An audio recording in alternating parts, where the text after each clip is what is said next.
How do you get the visibility that you feel like you deserve when you don't fit the online celebrity coach aesthetic? We are ending the era of the curated celebrity girl boss. Perfectionism in the online social media marketing space had a really good run, like a really good run, where if you think about the people that we admired, they were very much picture perfect, beautifully curated Instagram news feeds, beautifully polished with the Lightroom, face tuned, beautifully curated celebrity images. And I think that it had its run, it worked for a while. But where we're at right now when it comes to social media, digital marketing, if you are a coach, service provider, practitioner, somebody who is selling B2C, you are selling your intellectual property. People are hiring you because of your point of view, your perspective, your area of expertise, because they feel a personal connection to you. The thing that they want more of is more human connection, not curated perfection. What I have noticed, if you do struggle with feeling like you have the visibility that you wish you wanted, was that you're trying to deserve attention through performance and through perfection instead of allowing connection through your actual presence. If you're watching this on YouTube right now, I am literally sitting on my living room floor recording this on my iPhone at the end of a long work day. This is just the reality of where I'm at right now.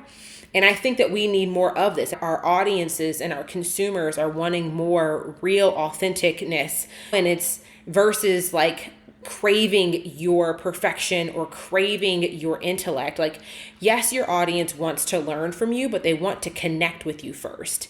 When I think about this larger concept of what's preventing those of us from having the visibility that we want, especially when we don't feel like we fit that celebrity perfect aesthetic, is that we are not allowing ourselves to be seen. Like, we are not allowing ourselves just to be who we are, where we are, and just meeting our audience in that moment. And I'm going to break that down a little bit later on here, why that is, how to kind of overcome that, what we can do about that. But I just want to name it. Like, most of us are not invisible because you're unqualified. You are invisible because you're over curated. You are trying to meet this image of perfection, aspire to this level of performance that you think you have to have in order to have the audience to make the money. But I don't think that's the reality. Like, that's not been my personal experience in growing business. And I think that we're also seeing a shift in the larger landscape of social media and digital marketing, where the more uncurated content is performing better.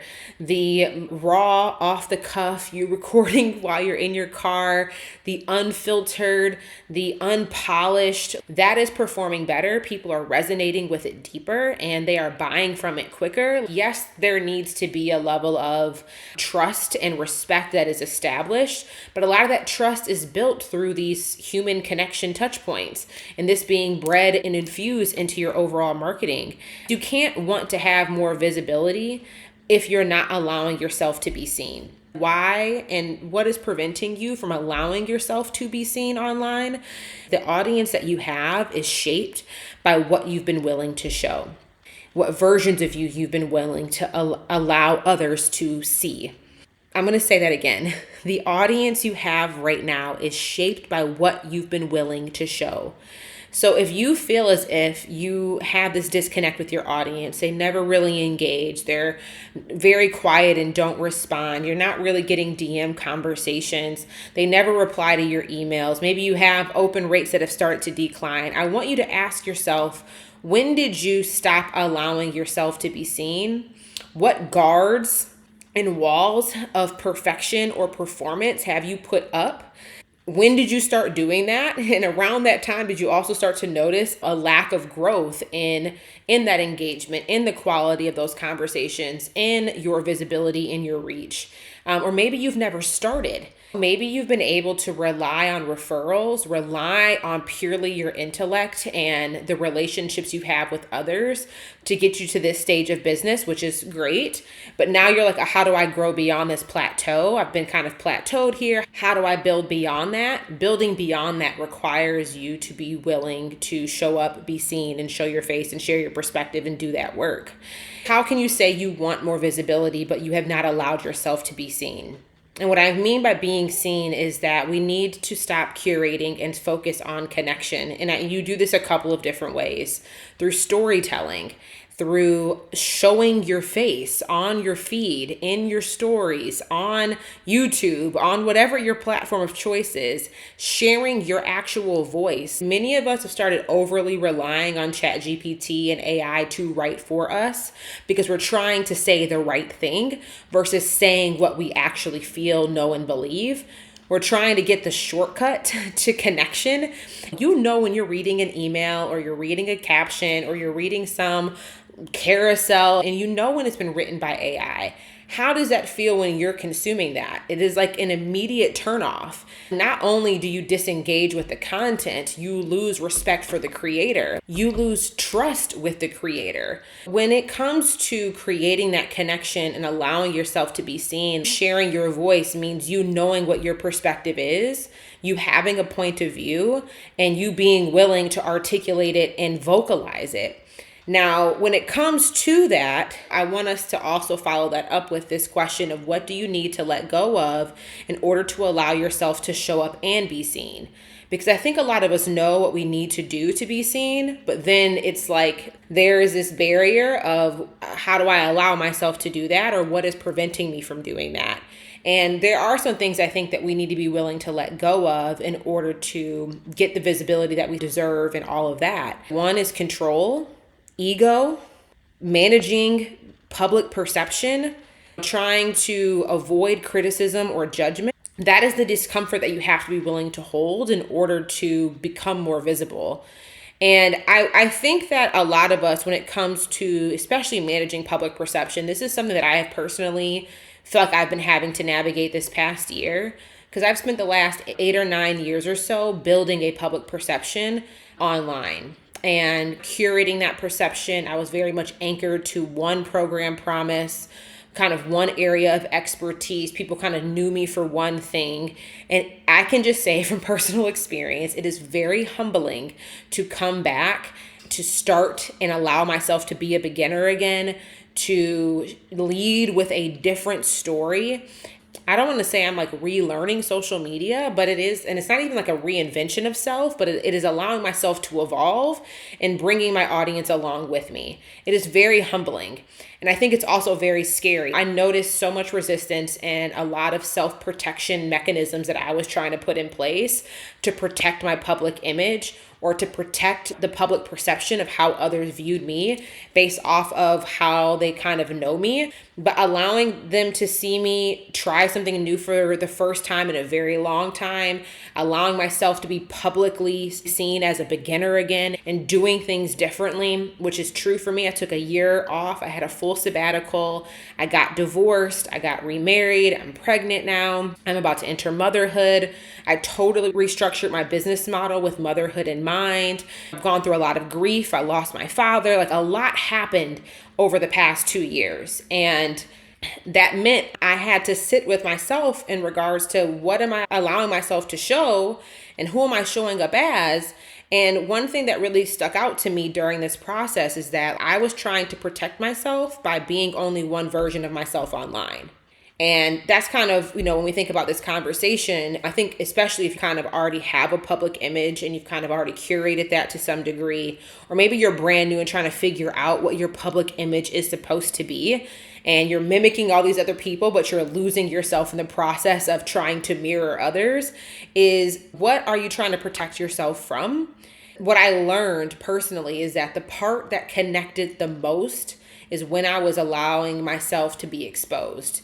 And I don't mean exposure through the sense of like trauma dumping on every episode or feeling like I couldn't have any privacy or a personal life, but just pulling back the veil and allowing myself to be seen, holding the discomfort of allowing myself to be seen, trying, and just being willing to be like, I am human. I am not supposed to have it all figured out all the time. I am evolving. My perspective has evolved. My point of view has evolved. My needs of what my business needs to give me and what I want to give it have evolved. That means that how I show up on these platforms and how I curate or quote unquote develop connection with my audience, I need to allow it to look different. That required me to simplify and do less, meaning only focusing in on one platform again at a time, which is very much what I did in the early stages of building my business. So pick one platform. A lot of I think the celebrity coach aesthetic that we're trying to keep up with is being everywhere all at once in this polished, perfect, beautiful, curated image, face-tuned type of dynamic. When if that's not even what you want and that's not even what you buy from, that's not what your audience wants from you, please give yourself permission to do less. Like do less and show up better on those platforms. That's what this season looked like for me this past year, was really only doubling down on one platform and figuring out what are the stories that I want to lead with. Who have I now become, and how has that becoming a point of connection with my audience as it relates to the type of people that I want to attract more of and cultivate relationships with, that ideally I would love to be able to serve and support in my business in the coming months, years, or what have you. And I think the other thing I had to learn is that part of creating connection is accepting the fact that I cannot be perfect. Striving for perfection needs to be something that is totally off the table. Or any time that I notice that I'm trying to perform or I'm about to perform, I need to shut that shit down. And that has been a marker for me. If perfection or performance is preventing me from showing up, I need to radically simplify whatever it is that I'm trying to do. So for example, me recording today's podcast episode, this is no perfection nor performance. I popped up my iPhone on a tripod. I hit record on Descript. I took some notes in my Remarkable app, and here we are. That is it. Many of us get burnt out or start overcomplicating is because we're doing one of those two things. We're trying to be perfect or we're trying to perform and doing things that are outside of what our normal element is. And I'm not saying that you can't have preparation, that you can't be prepared. But if you notice that perfection and that performance is the thing that is preventing you from doing the thing that you say that you want most, which is more visibility, which is cultivating an audience, which is allowing yourself to be seen, then you're really trying to control the narrative and control the situation. And control is no way to cultivate a real relationship. So I think that is something I've really had to learn in this era that many of us have grown up in or have witnessed over the past decade, of this like perfectly curated feed and like this celebrity coach aesthetic, is that we associated perfection with a form of protection. That if we curate and control and put our walls up and be very selective about who we allow in, that will keep us safe. It's just really important for us to separate that form of trauma protection from what we're trying to develop and establish in our businesses. Because perfection will not protect you. And it never does. Because if you really think about it, if you've been operating for however long you maybe have been operating under this perfect performance driven aesthetic, I want you to really ask yourself, like, how safe are you? You know, how happy are you? What is the quality of the clients that you're attracting and working with? Is it reflected? Are you noticing all that perfection and performance actually paying you well? And maybe it has gotten you far. Because like I said, the industry used to really, I think, promote and reward that perfect aesthetic. But like, is it still working? Are you still making money? Are you still working with clients that you actually like? Are you building a business that you actually enjoy? Do you have team members that you actually respect and want to interact with on a day-to-day basis? If you're listening to this, the answer to that is probably no.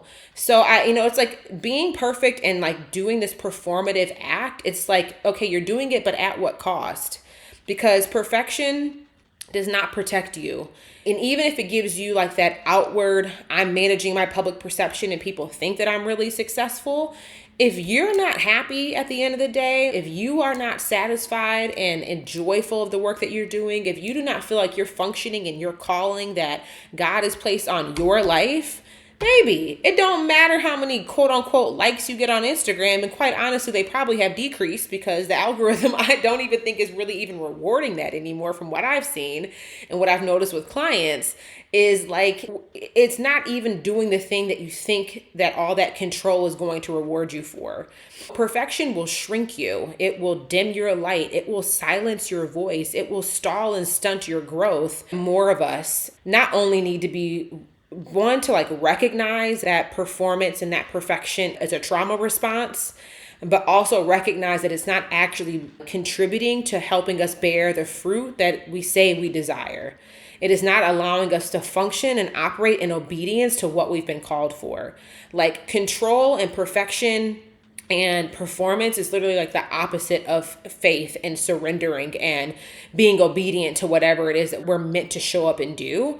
And I think that's just something we need to be willing to let go of. Like, allow people to see you, and allow you to see yourself. Like, I think we can get so lost in this aesthetic or in this performance or in this, that, like, you look up one day and you look around and it's like, what have I built? Does this bring me joy? Do I even want this anymore? And when you're at that point where you feel that massive dissonance with the work that you're doing and the performance you're showing up to do every day, and it feels so disconnected from what your purpose is in this season, this is a huge reason why. So, like, the other thing that I think is really important, one of my peers mentioned this, and I just thought it was so profound, but so truthful, is people are looking to connect more than they want to be impressed. And that is a statement that will free somebody. People are looking to connect more than they want to be impressed.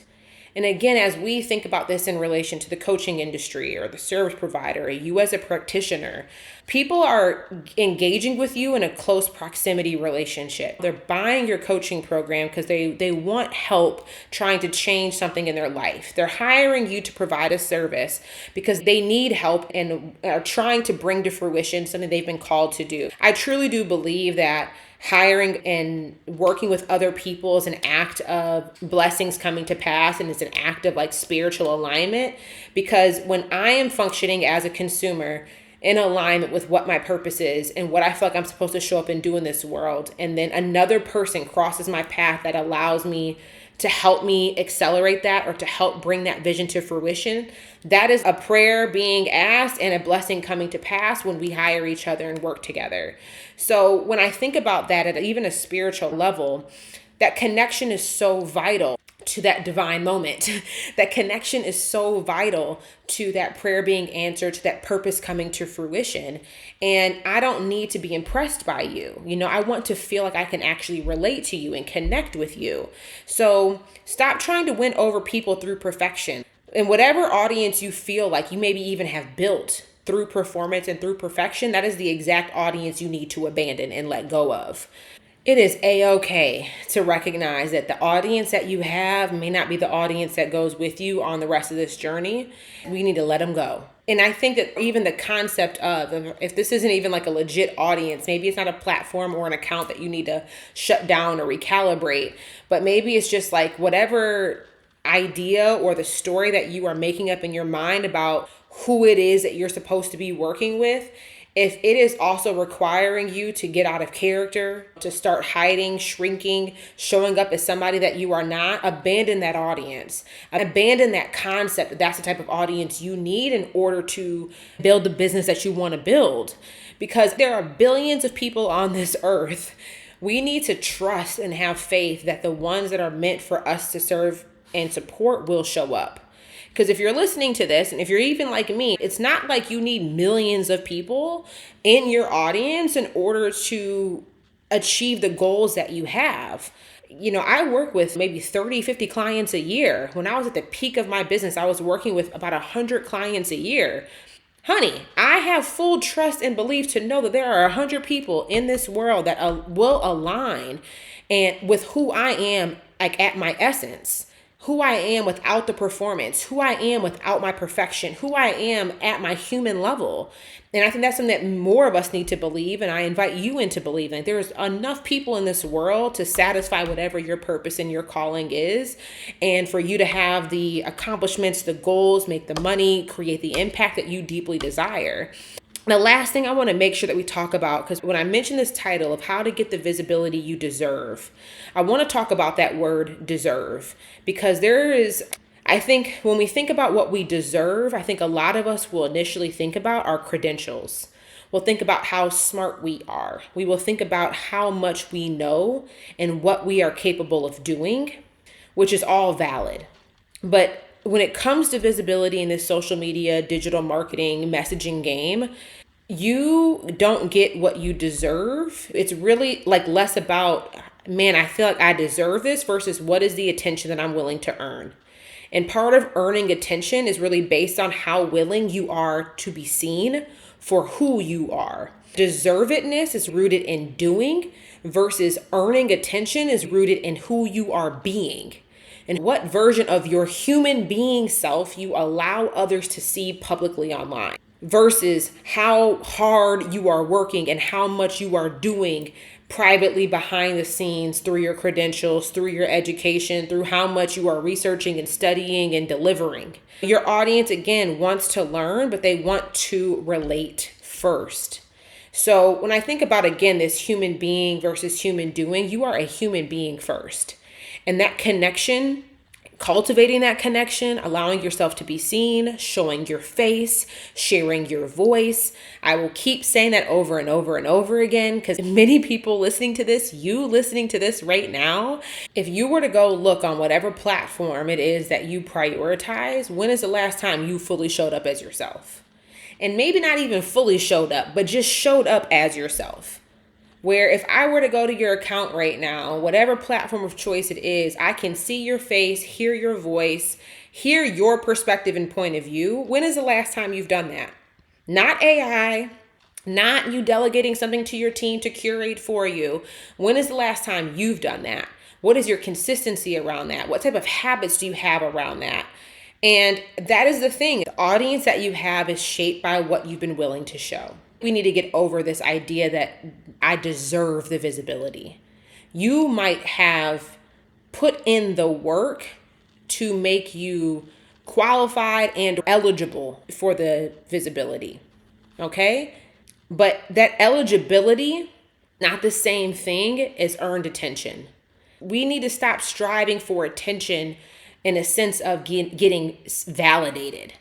And attention in the sense I want the likes. But when I talk about earned, I want you to think about it as how am I cultivating these relationships? How am I creating these points of connection? How am I willing to just show up and allow somebody else to just know who I am? Be seen for who I am. And that is what earns you attention in this online digital marketing space. I really hope this gave you some points of reflection on how to get the visibility you do deserve because you are eligible for it. And really the only requirements of getting the visibility that you want is letting go of this curated aesthetic that you feel like you need to hold up to or match up with, and just learning how to release this control, giving yourself permission to not be perfect, and start showing up, showing your face, sharing your perspective, and building a habit around doing that on a regular cadence. So I appreciate you tuning in. I think this is like a precursor conversation because if you're in a point right now where you're rethinking your offers, you're thinking about how you're going to reshape your business model, I'll make sure to leave a link in the comments. I am relaunching my program Leverage, which is all about how to create multi-six figures of new revenue in your business, especially after you've plateaued in the next 6 to 12 months. And the program walks you through 3 core modules on how to position your program, which is all about clarifying your offer, your business model, your pricing, what your business model structure is going to be. Module 2 is all about how you actually show up and allowing yourself to be seen through live video. Video and live video is one of the fastest ways to create connection online digitally through our phones is through video. It is the place that's going to teach you how to do that as it relates to your high ticket offer, how to structure your sales conversations. And then the third module is all about how do you structure your delivery so that you are reducing customization and positioning whatever your offer is to actually scale and leverage beyond just what you physically can do with your own calendar time. So if you want information on that and you're ready to go deeper, I'll make sure to leave that in the show notes and in the comments. But I really appreciate you tuning in. I'd love to hear your thoughts if you have more. So feel free to send me a DM over on Instagram. I'm at Jerisha Hawk. And I'll see you in the next episode.